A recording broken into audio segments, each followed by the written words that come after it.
whoever comes with a good offer at this point, I'm gonna take it. You know what I'm saying? Because it's what I do, baby. I'm getting older. I'm 31 now, so I gotta make these moves quick and be done with the sport. Get the fuck out and stay out. I looked him up. I saw like one fight, and it seems like this kid throws, and he's a good grappler too. He's a good wrestler, so I know I'm going up against a tough opponent. So I'm gonna bring my best also. You know, no matter what level it's at, no matter what show it's at. Um, I'm trying not to get knocked out. I'm trying to do the knocking out. So that means I gotta train hard to do it. I'm the king of Rhode Island, and I'm back. And the place will be sold out the first 2 weeks I start selling tickets. So I grew up in Providence, Rhode Island.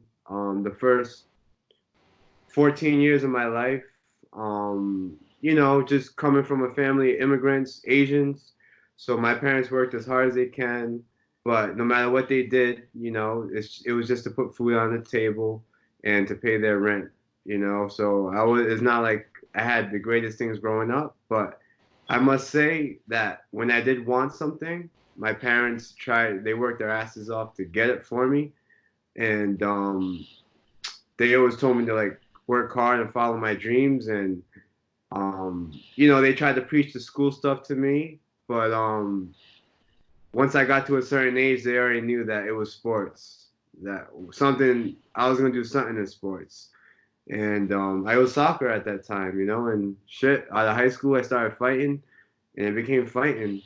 But yeah, in Providence, there was a lot of gang violence, man. Back in the day, thank God it's not like that anymore. A lot of Asian on Asian crime, a lot of murders and shit. Like it was bad. So my dad did a good job of keeping me off the streets. He made sure I was home at a certain time. I was in the ghetto, you know, I was in the center of all that gang violence, but he really kept me out of the gangs. You know, I picked on a lot just for not being in the gang. I used to get beat up for not being in the gang, you know, but it made me tough, and that's why I got into sports. And then when I moved to Woonsocket, which I don't know how my parents did it, Woonsocket and Providence gangs, they do not get along at all. So I got into a lot of fights when I came to Woonsocket. But I'm just a cool dude, man. Like if you're trying to step to me, you're trying to fight me, I'm not gonna back down. I'm gonna fight you right then and there. I don't care who you're with. I could be by myself, and you could be with 5 people. I'll still fight you. I'll fight all your friends. I don't care, win or lose.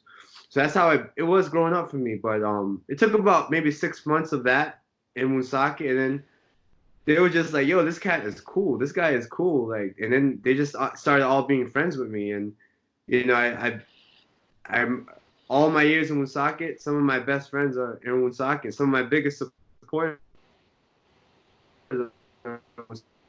Nothing much happens. You know what I'm saying? People just grow up here, and then their kids grow up here, and they kind of go through the same cycle.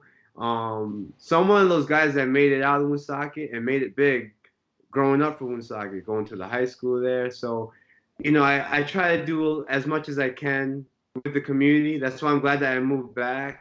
If you didn't know, I was living in Florida for a couple of years, and then I was living in Seattle, and now I'm back because I want to get back to my community, man. You know, I got the key to the city of Woonsocket from the mayor at one point, and yeah, man, a lot of kids look up to me here. So that's kind of how I grew up, you know, and I always grew up inspired, and you know, inspired by people on TV, by people I looked up to on TV, and I never actually met one of them. So I'm sure that there's a lot of kids in Woonsocket here that the same way, but I'm right in front of you. You know what I'm saying? I could be like, yo, I've been there, I've done that. So that it feels good to be able to give back a little bit.